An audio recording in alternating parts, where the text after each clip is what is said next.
Hello বন্ধুরা, good morning সবাইকে। সবাই কেমন আছে? আশা করি সবাই অনেক অনেক ভালো আছো। আমরাও ভালো আছি। বুলটি বিষয় চ্যানেলে তোমাদের সবাইকে স্বাগত। নতুন একটা ভিডিওতে সবাইকে ওয়েলকাম আর অনেক অনেক ভালোবাসা। তো বন্ধুরা, সকাল তো অনেক সকালে হয়ে গেছে। এখন কটা বাজে জানো? 10টা বাজে। এখন রান্না করছি। সকালবেলা ঘুম থেকে উঠেছি 8টার দিকে, উঠে উঠান ঝাড় দিয়েছি, ঘর ঝাড় দিয়েছি, বাসি কাপড় বদলে দিয়েছি, জামা কাপড় মেলে দিয়ে এসেছি। তারপরে ঘরে গোছানো, বিছানা তোলা, পুচুকে রেডি করে সকালে একটু খাইয়ে দেওয়া, জিতুকে মুখ ধোয়ানো, সবাইকে চা দেওয়া। তো অনেক কাজ করেছি, তোমাদেরকে কিছুই দেখাতে পারিনি। এই কারণে আজকে 12টা 20 ট্রেনে তোমাদের দাদাভাই যাবে শেষদার ওইখানে কলকাতা। তো ওর জন্য সকাল সকাল সব কাজ বাজ সেরে রান্না করতে চলে এসেছি। তো ভিডিওটা করব আমার একদম খেয়ালই ছিল না। আর আমি তো জানি ভিডিও করেছি, আমার খেয়াল ছিল না যে সত্যি আজকে ভিডিও বানাইনি। তারপরে মনে পড়লো আজকে তো ভিডিও বানানো হয়নি। তারপরে ফোনটা নিয়ে এসেছি, তারপরে এই দেখো ভিডিও বানাচ্ছি। এখন সব কাজই কমপ্লিট হয়ে গেছে সকালের, আশিবাসি যা থাকে আমাদের মেয়ে বউদের ঘরের। তো দেখো, তো সব কাজ হয়ে গেছে বলতে এখনও রান্নাটা কিন্তু হয়নি। তো রান্নাটা করছি আর তোমাদের সঙ্গে গল্প করার জন্য একটু ভিডিও করে নিলাম। তো ভাত হয়ে গেছে, এখন ভাত এর ফ্যানটা কাটছি দেখো। আর ভাজা ভাজা হয়ে গেছে, আর এটা তরকারি রান্না করছি বড়ি দিয়ে, আলু দিয়ে, পেঁপে দিয়ে। আর বাড়িতে সবাই অসুস্থ। এখন সবাই বলতে আমরা এখন অসুস্থ হয়ে গেছি।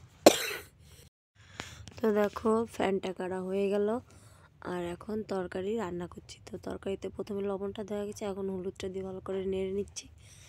আর এখন পুচু আমার পেছনে এইদিকে বসে খেলা করছে, তোমাদেরকে দেখাচ্ছি। আর ওকে খেয়াল রাখতে হচ্ছে আর এদিকে রান্না করতে হচ্ছে। তো এই পাশটা ওকে দেখা যাচ্ছে না, তারাও এক্ষুনি দেখাবো তোমাদেরকে পুচুকে। তার আগে তরকারিটা জল দিয়ে নিলে পরে ওকে নিয়ে বসে জাল দিতে পারবো। তো হলুদ দেওয়া হয়ে গেছে। আর আজকে হচ্ছে রাম মন্দিরে পুজো। তো আজকে তো সবাই আমাদের সারা ভারতবর্ষই ধরতে গেলে আজকে মানে সবাই আজকে নিরামিষ খাবে, আমরাও নিরামিষই খাচ্ছি। আর আজকে রাম মন্দিরের উদ্বোধন হবে।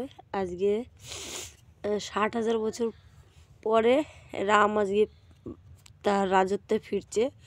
অনেক দিনের পুরনো কথা, সবার কাছ থেকে শুনেছি কিছু কিছু।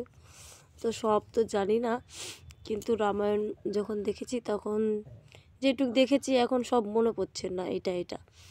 তো রান্না বান্না হয়ে গেছে। জিতু আর রাহুল ভাত খাচ্ছে, আর এদিকে তোমাদের দাদাভাই দেখো জামা কাপড় সব গুছানো আছে, এখনও স্নান করতে গেছে।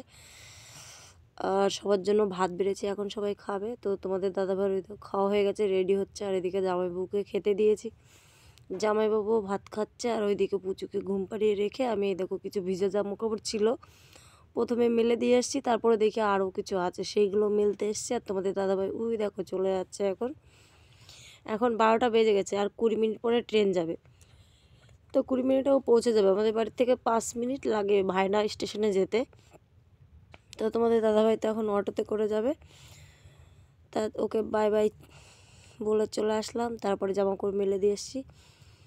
আর কি বলবো না, জিতু না রাত্রেবেলা বমি করেছিল, ওর শরীরটা না খুব খারাপ। 2 দিন পেটে ব্যথা করছে, আর কিছু খাচ্ছে না, শুধু বমি করছে। তো অতিরিক্ত গ্যাস হয়ে গেছে না কি কিছুই জানি না। বাড়ির না সবাই কম বেশি আমাদের অসুস্থ। এই 2 দিন আগেও রাহুলের শরীর খারাপ ছিল, আজকে আবার জিতুর, আজকে আবার আমারও শরীরটা একটু খারাপ, পেটে ব্যথা করছে। তারপরে দেখো সব কাজ বাজ হয়ে গেছে, থালা বাসন মাজা হয়ে গেছে। তারপরে পুচুকে স্নান টান করিয়ে ওই দেখো বসিয়ে রেখেছি, আমিও স্নান করে নিয়েছি। জিতুকেও আজকে তেল দিয়ে ভালো করে স্নান করে দিয়েছি। কিন্তু আজকে আমি পুজো দিতে পারলাম না, এই মনটা খুব খারাপ। তো আমার শরীরটাও খারাপ, দেখে হয়তো তোমরা বুঝতেই পারছো। তো দেখো মুখ টুক পুরো শুকিয়ে গেছে, পেটটা খুব ব্যথা করছে।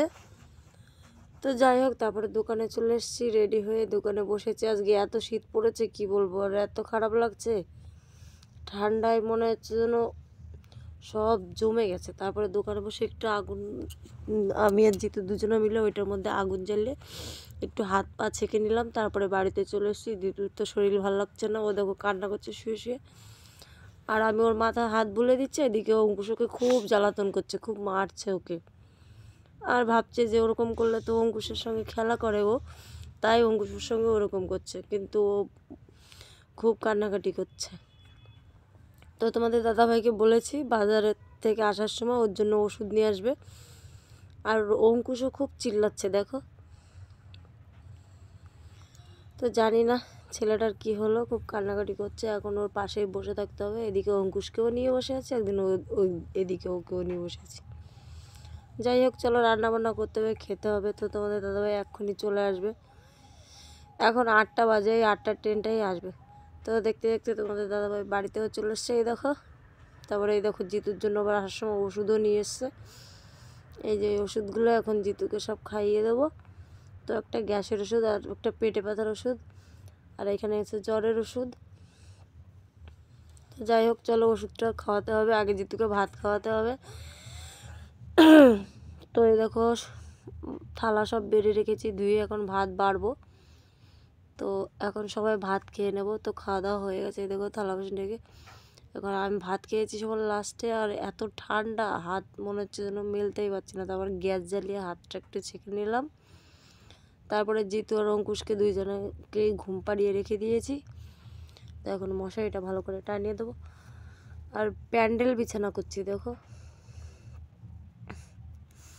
আর আমাদের ঘরে যেহেতু টিনের ঘর, উপর থেকে জল পড়ে, আমার টিনের উপরে চাদোয়া দেওয়া নেই, ওর জন্য প্রচণ্ড ঠান্ডা লাগে। কি বলবো। তো বন্ধুরা, আজকের মতো অবধি ভিডিওটা। তোমরা প্রথম থেকে লাস্ট অবধি কিন্তু অবশ্যই দেখো, আর লাইক শেয়ার কমেন্ট অবশ্যই করো। তো বাই বাই বন্ধুরা, গুড নাইট, সবাই ভালো থেকো। কালকে ব্লগগুলোতে আবার দেখা হবে।